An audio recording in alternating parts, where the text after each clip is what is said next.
بسم اللہ الرحمن الرحیم۔ السلام علیکم، آپ دیکھ رہے ہیں الف نیوز اور میں ہوں آپ کے ساتھ ماجد علی۔ شامل کرتے ہیں پاکستان اور دنیا بھر سے breaking news head lines. Azad Kashmir میں خواتین کا بڑا احتجاج، صورتحال انتہائی حساس۔ راولہ کوٹ کی عیدگاہ میں خواتین کی بڑی تعداد نے احتجاج کیا، جبکہ دوسری طرف ڈیالہ جیل سے باہر نکلنے والی خبروں کے ساتھ ہی کشمیر میں بھی ہلچل بڑھ گئی۔ پنجاب سے پولیس بھیجنے پر شدید تنقید کی جا رہی ہے۔ مقامی لوگوں اور پولیس کے درمیان وقفے سے جھڑپیں بھی جاری ہیں اور زخمی ہونے کی اطلاعات بھی سامنے آ رہی ہیں۔ اسپیکر نے کہا، کشمیریوں پر لگنے والا ہر زخم ان کے اپنے سینے پر لگتا ہے۔ مردوں کی بڑی تعداد بھی سڑکوں پر نکل آئی ہے۔ حساس معاملے کو احتیاط سے نمٹانے کی اپیل کی گئی ہے۔ بات چیت سے ہی حل نکالنے پر زور دیا جا رہا ہے۔ آزاد کشمیر میں احتجاجی تحریک جاری۔ آزاد کشمیر کے مختلف علاقوں میں احتجاجی سرگرمیاں بدستور جاری ہیں اور مظاہرین اپنے مطالبات پر قائم ہیں۔ اطلاعات کے مطابق رات کے اوقات میں بھی متعدد افراد احتجاجی مقامات پر موجود رہے۔ بارش اور موسم کی سختی کے باوجود شرکاء نے احتجاج ختم نہ کرنے کا اعلان کیا۔ مقامی افراد ایک دوسرے کی مدد کرتے ہوئے مظاہرین کو سہولیات فراہم کر رہے ہیں۔ احتجاجی قیادت کا کہنا ہے کہ مطالبات کی منظوری تک تحریک جاری رہے گی۔ دوسری جانب انتظامیہ امن و امان کی صورتحال پر نظر رکھے ہوئے ہے۔ علاقے میں سیکیورٹی انتظامات مزید سخت کیے گئے ہیں۔ سیاسی و سماجی حلقے اس صورتحال پر گہری نظر رکھے ہوئے ہیں۔ آزاد کشمیر میں سیکیورٹی اور مواصلاتی صورتحال زیر بحث۔ آزاد کشمیر میں سیکیورٹی انتظامات اور مواصلاتی سہولیات کی صورتحال عوامی توجہ کا مرکز بنی ہوئی ہے۔ بعض علاقوں میں انٹرنیٹ اور موبائل سروسز سے متعلق شکایات سامنے آئی ہیں۔ مقامی صحافی حلقوں نے بھی رپورٹنگ کے حوالے سے مختلف چینلز کا ذکر کیا ہے۔ احتجاجی مقامات پر سیکیورٹی اہلکار تعینات ہیں اور حالات پر نظر رکھی جا رہی ہے۔ مظاہرین کا کہنا ہے کہ ان کی جدوجہد پرامن انداز میں جاری رہے گی۔ انتظامیہ امن و امان برقرار رکھنے کے لیے ضروری اقدامات کر رہی ہے۔ سیاسی اور سماجی شخصیات نے مسائل کے حل کے لیے مذاکرات پر زور دیا ہے۔ تجزیہ کاروں کے مطابق آنے والے دنوں میں صورتحال مزید واضح ہونے کا امکان ہے۔ ایران اور امریکہ کے درمیان بڑے معاہدے کی تیاری، اہم شرائط سامنے آ گئی۔ ذرائع کے مطابق ایران اور امریکہ کے درمیان ایک نئے معاہدے پر پیش رفت جاری ہے، جس کی تفصیلات منظر عام پر آنا شروع ہو گئیں۔ بتایا جا رہا ہے کہ اس معاہدے کے تحت ایران کی جوہری سرگرمیاں بین الاقوامی نگرانی میں رہیں گی، جبکہ ایران کو پرامن مقاصد کے لیے یورینیم رکھنے کی اجازت ہوگی۔ اس کے بدلے میں ایران پر عائد بعض معاشی پابندیوں میں نرمی کی جائے گی۔ ایران کے منجمد اثاثے مرحلہ وار جاری کیے جائیں گے اور تیل کی برآمدات میں بھی سہولیات مل سکتی ہیں۔ اطلاعات کے مطابق تعمیر نو اور معاشی بحالی کے لیے اربوں ڈالر کے منصوبے بھی زیر غور ہیں۔ ایران کا موقف ہے کہ وہ ایٹمی ہتھیار نہیں بنائے گا، تاہم اپنے قومی مفادات پر سمجھوتہ نہیں کرے گا۔ اس ممکنہ معاہدے کو خطے کی سیاست میں ایک اہم پیش رفت قرار دیا جا رہا ہے۔ اسرائیل کی تشویش، ایران امریکہ معاہدے پر نئے سوالات۔ ممکنہ ایران امریکہ معاہدے کے بعد اسرائیل کے رد عمل پر بھی توجہ مرکوز ہو گئی ہے۔ تجزیہ کاروں کے مطابق اسرائیل یہ نہیں چاہے گا کہ ایران کو معاشی اور سفارتی فوائد حاصل ہوں۔ مجوزہ معاہدے میں ایران کے جوہری پروگرام کی نگرانی بین الاقوامی اداروں کے ذریعے کی جائے گی، جس میں بڑی عالمی طاقتیں بھی کردار ادا کر سکتی ہیں۔ اسرائیل کا موقف رہا ہے کہ ایران کی جوہری صلاحیت اس کی قومی سلامتی کے لیے خطرہ ہے۔ دوسری جانب ایران کا کہنا ہے کہ اس کا پروگرام صرف پرامن مقاصد کے لیے ہے۔ اگر معاہدہ طے پا جاتا ہے تو خطے میں طاقت کا توازن متاثر ہو سکتا ہے۔ یہی وجہ ہے کہ اس پیش رفت پر عالمی سطح پر گہری نظر رکھی جا رہی ہے۔ ایران کا دو ٹوک موقف، پہلے پابندیاں ختم کرو پھر معاہدہ ہوگا۔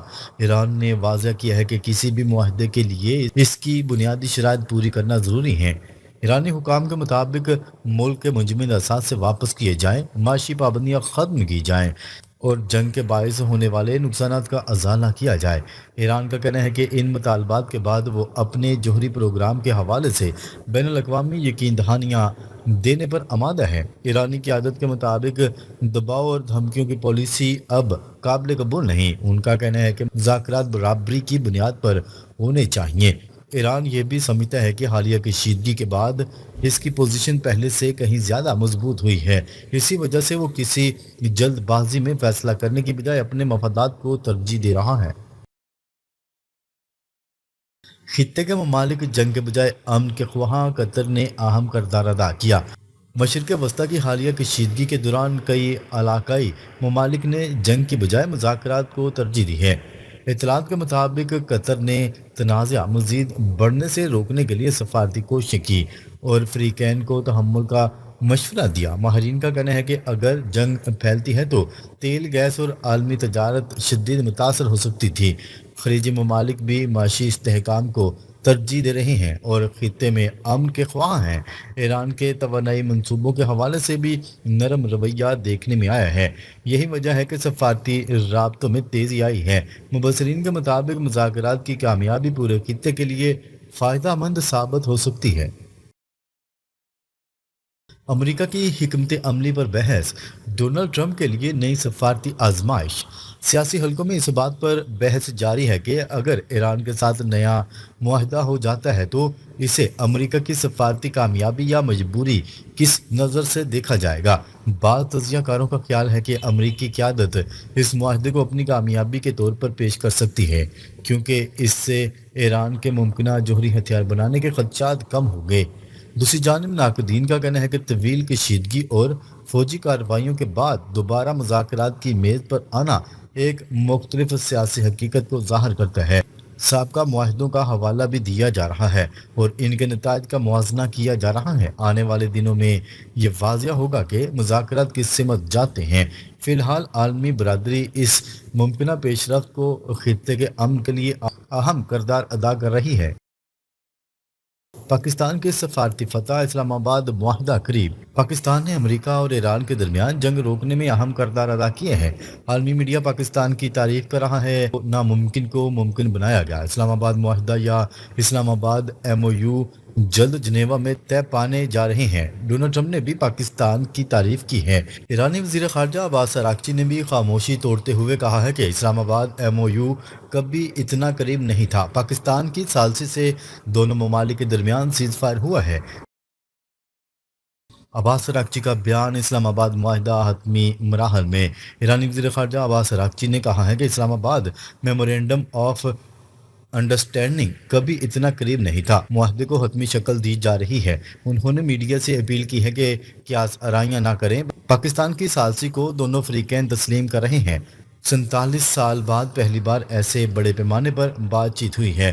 پاکستان نے جنگ کو روکنے کے لیے مسلسل کوششیں کی۔ یہ پاکستان کی سفارتی کامیابی ہے جس کی دنیا بھی تعریف کر رہی ہے۔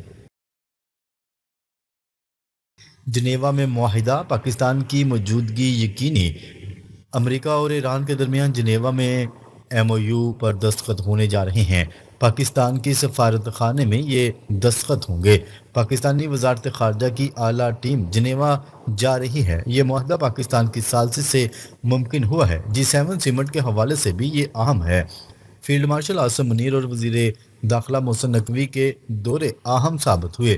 پاکستان نے دونوں فریقین کا اعتماد حاصل کیا ہے۔ پوائنٹس ڈرافٹ، پابندیاں ختم، ابن ہرمز کھلے گا۔ معاہدے کے 14 پوائنٹس ڈرافٹ میں ایران پر پابندیاں ختم کرنے، 24 ارب ڈالر کے منجمد اثاثے جاری کرنے اور اسٹریٹ آف ہرمز 30 دن میں دوبارہ کھولنے کی تجاویز ہیں۔ 300 ارب ڈالر کا تعمیر نو پیکج بھی ایران کو ملے گا۔ ایران این پی ٹی کے تحت جوہری ہتھیار نہیں بنائے گا۔ تمام محاذوں پر دشمنی ختم کرنے کی بات شامل ہے۔ امریکہ اپنی فورسز ایران کے قریب سے ہٹائے گا۔ یہ معاہدہ مشرق وسطیٰ کی صورتحال بدل سکتا ہے۔